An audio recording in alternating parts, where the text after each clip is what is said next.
공통으로 접근해야 될 에세이 미션에 대한 기본적인 이해 강의, 공통으로 알아야 될 내용 공통 2강에 대해서 강의하도록 하겠습니다. 에세이 글을 쓰려고 하다가 보니까 여러 가지 유형이 나왔어. 그것 때문에 나는 잘 못하겠는데 그걸 이해하지 못하고 있었는데 난 글을 많이 써본 적이 없기 때문에 그 유형들에 대해서 자신이 없어. 이럴 수가 있기 때문에 선생님이 쉽게 설명해 주려고 이 부분을 준비했습니다. 자, 앞에서도 잠깐 얘기는 했지만 에세이 유형에 어떤 게 있냐면 논술 그리고 주장이라고 써 있는 부분. 그 다음에 에세이 유형에 논술 찬반이라는 이러한 내용들이 적혀 있습니다. 또 논술 그리고 대안 제시라고 써 있습니다. 전부 공통점은 앞에 논술이라는 말이 붙어 있다는 거예요. 그죠? 그래서 여기까지는 에세이 유형 그래놓고서 논술 그리고 가로치고 그래서 주장, 찬반, 대안 제시 이렇게 나와 있는데 어떤 부분에 가면 또 에세이 유형에서 수필에서 수필 가지고 주장을 해라 이렇게 하니까 헷갈린단 말이죠. 네? 갑자기 논술 그래놓고 여기서는 수필이라고 얘기가 나온단 말이에요. 이것 때문에 헷갈리는데 더 구체적으로 보면 수필 그리고 설명문 그리고 수필 그리고 글짓기까지 얘기가 있단 말이에요.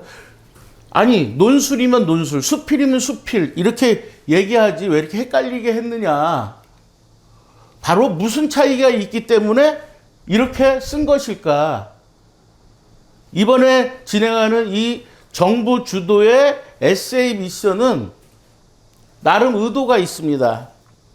여러분들의 수준을 객관적이고 과학적으로 평가하기 위한 의도가 있는 것이죠. 자, 그래서 논술이라고 쓴 부분은 어떤 조건이 숨어 있느냐 그러면 논리성과 체계성을 갖추어서 써줬으면 좋겠다라고 하는 게 숨어 있어요.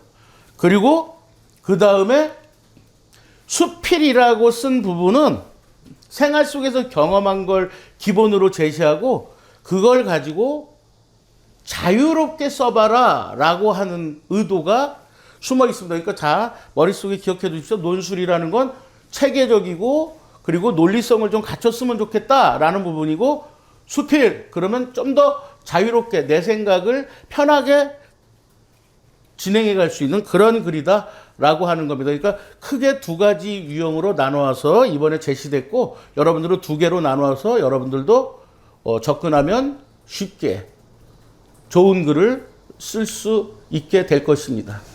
자, 이번에 초등학교부터 고등학교까지 모두가 다 같이 알아야 될 부분에 대해서 강의하는 공통 강의, 그 중에서도 3강을 강의하도록 하겠습니다. 자, 그러면은 글의 유형이 크게는 논술과 수필 이렇게 나누어진다라고 얘기했고 논술은 좀 더 논리적이고 체계성을 갖췄으면 좋겠다. 수필은 자유롭고 여러분들의 생각을 마음껏 펼쳐주는 글을 써달라. 이런 뜻이 숨어 있다라고 가장 기본적인 개념을 잡고요. 자, 거기에 따라서 글의 유형에 대해서 한번 우리가 이해해 보도록 하겠습니다. 제가 나눈 것은 논술이라 그러고 거기에 주장, 찬반, 대안 이렇게 세 가지를 하나로 묶었습니다. 왜 세 가지를 하나로 묶었냐면 논술은 아까도 얘기했지만 논리성과 체계성을 갖췄으면 좋겠다라는 것이고 전체적으로 보시면 알지만 공통분모가 뭐냐면 주장하는 내용들이 들어간다는 거예요. 기본적으로 주장하는 내용들이 들어간다. 자, 일단 어찌됐든 잊어먹을 수가 있으니까 앞의 내용과 연결해서 논술과 수필은 어떤 차이가 있다고요? 체계적이었으면 좋겠다, 논리적이었으면 좋겠다라는 것과 자유롭게 여러분들의 생각을 펼쳐나갔으면 좋겠다라고 하는 두 가지로 나눠져 있다는 거 강조하느라고 제가 다시 한번 끌어드렸고요. 자, 주장하는 글이라는 것은 뭐냐? 에세이 유형 중에서 논술 주장이라는 게 있는데 그건 뭐냐? 다른 이름으로 논술 주장이라는 것은 논설문이라고 우리가 보통 얘기하는 거 있잖아요. 그렇죠? 예. 설득을 목적으로 하는 남들의 생각이나 행동을 내 쪽으로 바꿀 목적의 글, 즉 논설문이죠. 자, 그러면 이 논설문은 주장하는 글은 어떻게 진행하면 좋을까? 바로 이런 부분들이 궁금해서 여러분들이 이 내용을 뭐 쓰고는 싶지만 어떻게 써본 적도 없고 경험이 없어서 자신이 없어서 포기하려고 그랬던 건데, 바로 가장 기본적인 포맷만 머릿속에 집어넣으면 내가 글을 쓸 수 있을 것 같아. 바로 그런 부분 때문에 제가 도움을 주려고 정리를 하는 겁니다. 자, 여기서 주장이라고 하는 것은 뭐냐면은 세상에는 어떠한 현상이 있으면 거기에 대한 주장들이 굉장히 많다는 거죠. 그 주장 중에서 내가 어떤 하나의 입장을 정하고 그 다음에 그 정해진 입장을 가지고 이러한 생각들을 가지고 있다라는 것으로 전개해 나가는 거죠. 자, 그러니까 이렇게 해서 묶어보면 시작은 어떻게 하면 좋으냐. 자, 이번에 여러분들한테 정부에서 진행하는 이 에세이 미션은 제시문들이 다 있기 때문에 제목을 정하다든지 이런 것들은 필요 없거든요. 바로 서론, 본론, 결론으로 내지는 내용을 그대로 진행하는 자유롭게 진행하는 형태로 써나가면 되기 때문에 시작하는 부분부터 여러분들은 생각하시면 됩니다. 자, 시작하는 부분에서는 당연히 내가 여러 가지 주장 중에서 하나를 선택한다 그랬잖아요. 내가 주장하는 것에 대해서 써야 되겠죠. 내가 주장하는 것은 이것이다 라고 명확하게 해주고, 그 명확하게 하는 방법은 내가 글을 쓰게 된 동기나 이유라든지 내지는 사람들 첫 머리에서 읽는 사람의 초점을 고정시켜 줄 필요가 있는 거죠. 관심을 유도할 필요가 있는 거죠. 그래서 관심을 유도할 수 있는 여러 가지의 방법들, 예를 들어서 사건, 어떤 뉴스에 나왔던 거 내지는 유명한 사람이 남긴 명언 같은 걸 앞에, 격언 같은 거, 고사성어 같은 걸 앞에다 놓고 그 내용들을 연결해 나가는 형태로 써나갔을 때 서론 부분에서 굉장히 적당할 겁니다. 자, 그 다음에 중간 부분에서는 내가 왜 이런 주장을 하게 됐는가, 왜 이런 생각을 하게 됐는가에 대해서 쭉 풀어서 써야 돼. 이걸 우리가 뭐라 그래요? 근거라고 얘기하죠. 자, 그래서 그 근거들은 차례, 요목조목 그렇게 해서 그것들을 정확하게 밝히고 이유나 증거를 제시해 줘야 되는 거죠. 그러면 사람들이 읽었을 때 굉장히 논리적이고 체계적이구나 라는 느낌이 들게 되는 글이 됩니다. 자, 그 다음에 결론 부분에서는 당연히 내가 주장한 게 뭔지를 읽는 사람이 잊어먹을 수가 있으니까 다시 한번 정리, 요약, 강조하는 형태로 썼을 때 전체적으로는 논리성 있고 체계성 있고 발전성 있는 그런 글이 만들어질 수 있는 거죠. 자, 여기서 그런데 주장이라는 말이 들어간 글에 대해서는 꼭 염두에 둘 부분이 뭐냐면, 우리가 주장 그러면 착각하는 게 있는데 찬성이다 반대다라는 주장이 아니에요. 여러 가지 주장 중에 하나를 선택하는 것이라는 거예요. 그래서 나는 뭐뭐 했기 때문에 찬성한다, 나는 뭐뭐 했기 때문에 반대한다는 이러한 내용으로 시작이 돼야 되는 것이 아니라 자신의 주장이 나는 이 상황을 이렇게 생각하고 있었다, 이렇게 생각한다, 내지는 나는 이런 생각을 가지고 있다라는 걸로 시작하는 것이 주장, 논술 그리고 가로치고 주장이라고 쓴 논설문의 적당한 시작이다라는 거 다시 한번 말씀드립니다. 자, 그러면 주장이란 말이 나왔고 근거란 말이 나왔는데 구체적으로 한번 예를 들어볼게요. 주장이라는 걸 보통 우리는 교실에서는 쓰레기통에 쓰레기를 버려야 한다라는 주장을 했다고 칩시다. 자, 그럼 거기에 맞는 근거는 뭐냐면, 왜냐하면 첫 번째 교실이 더러워지기 때문이다. 이 정도 이렇게 쓰면 됩니다. 그런데 이 정도 가지고는 근거 제시가 약하기 때문에 두 번째, 교실이 더러워지면 우리의 건강이 위협받는다. 세 번째, 그렇게 해서 여기저기 사회적인 문제가 됐었다라고 하는 것들을 조목조목 이것저것을 갖다 근거로 제시해 주는 게 필요한 거죠. 바로 이렇게 이 부분이 근거가 되는 겁니다. 자, 이러면 타당한 느낌이 된다는 얘기예요. 합리적이다라는 느낌이 든다는 거예요. 자, 다음은 논술 그리고 찬성과 반대라는 내용으로 유형이 나오는 게 있을 겁니다. 바로 요런 형태인데요. 논술 찬성 반대. 이 부분은 찬성과 반대라는 두 가지의 주장 중에서 하나를 결정하라는 얘기예요. 자, 그러면 서론에서는 두 가지 중에서 하나의 찬성이냐 반대냐를 명확하게 하라는 얘기고요. 그 다음에 이렇게 정하게 된 것에 대해서 내가 찬성을 정했으면 찬성에 대한 근거들을 요목조목 이것저것을 근거로 갖다 대야 되겠죠. 그래서 그 근거가 제시됐을 때 사람들이 아 그래 맞아 이 친구의 얘기라고 그런다면 내가 믿을 수 있겠어. 그래서 나도 이 친구랑 함께 하고 싶어. 이 주장에 같이 나는 동참할 거야 라는 생각을 이끌어내야 되는 거죠.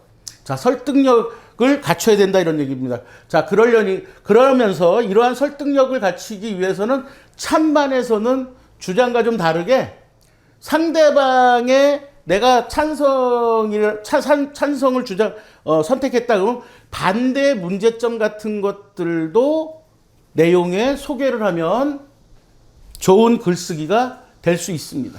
자, 그리고 마무리에서는 내용을 요약하고 정리하고 강조하는 것은 똑같죠. 자, 제가 맨 앞에서 얘기했습니다. 논술이라고 하고 주장, 그 다음에 찬반, 이러한 것들은 공통적으로 주장하는 글이기 때문에 내용들이 같은 맥락으로 쓰여질 수밖에 없는 그 줄거리가 진행하는 방향이 그런 틀이 비슷한 형태로 진행될 수밖에 없다라고 하는 겁니다.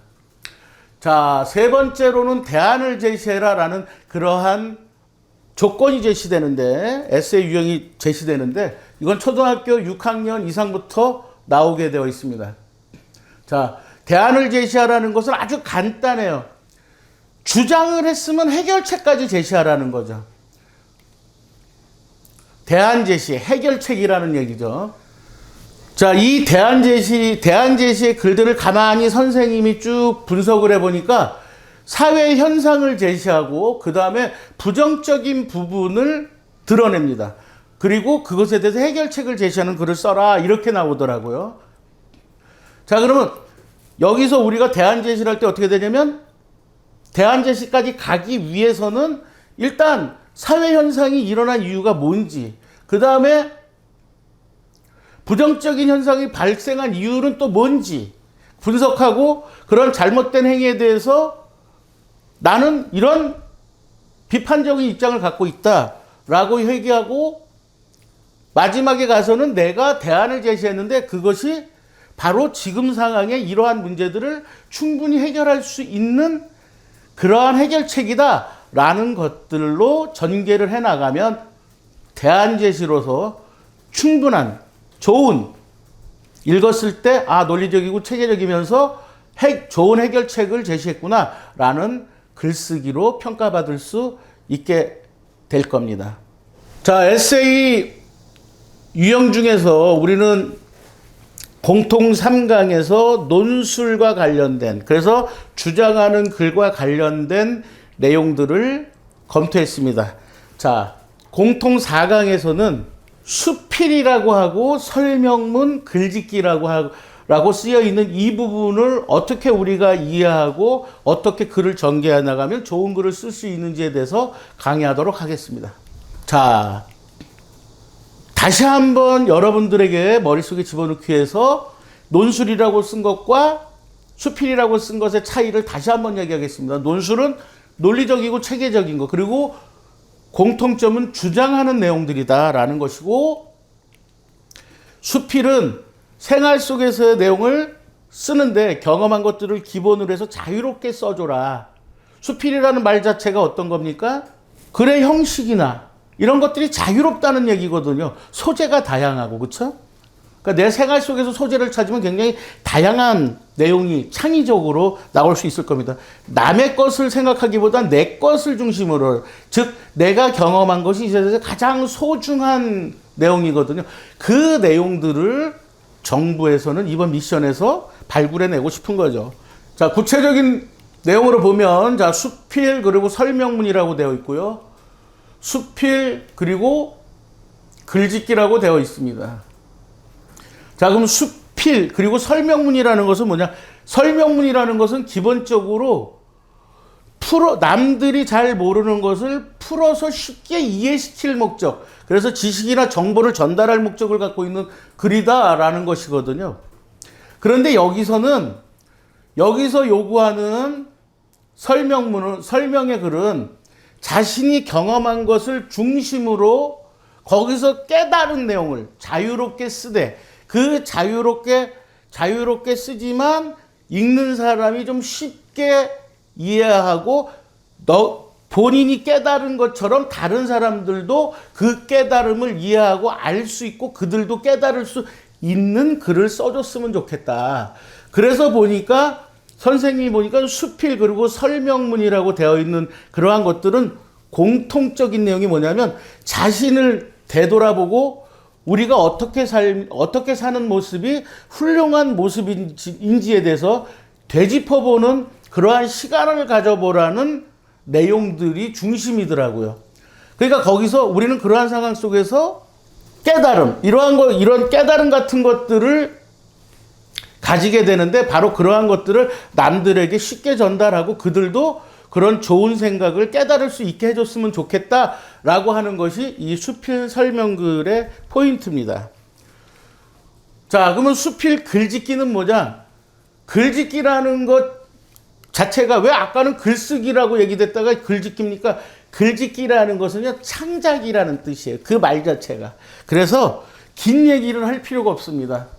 창작글이라는 얘기예요. 그래서 주어진 제시문을 보고서 상상되는 내용들을 써서 창의적인 글을 좀 보여달라, 이런 얘기죠. 그래서 제 선생님이 보니까 수필 그리고 가로치고 글짓기라고 한 그 내용들을 가만히 들여다보니까 전부 자유로운 상상들을 할 수 있는 그러한 제시문으로 되어 있더라고요. 그러니까 결론적으로 이 글짓기라고 하는 수필 그리고 글짓기라고 하는 여기의 의도는 여러분들의 창의성을 끌어내고 싶은 그런 의도를 갖고 있는 주어진 조건의 글이라는 것이 되는 겁니다.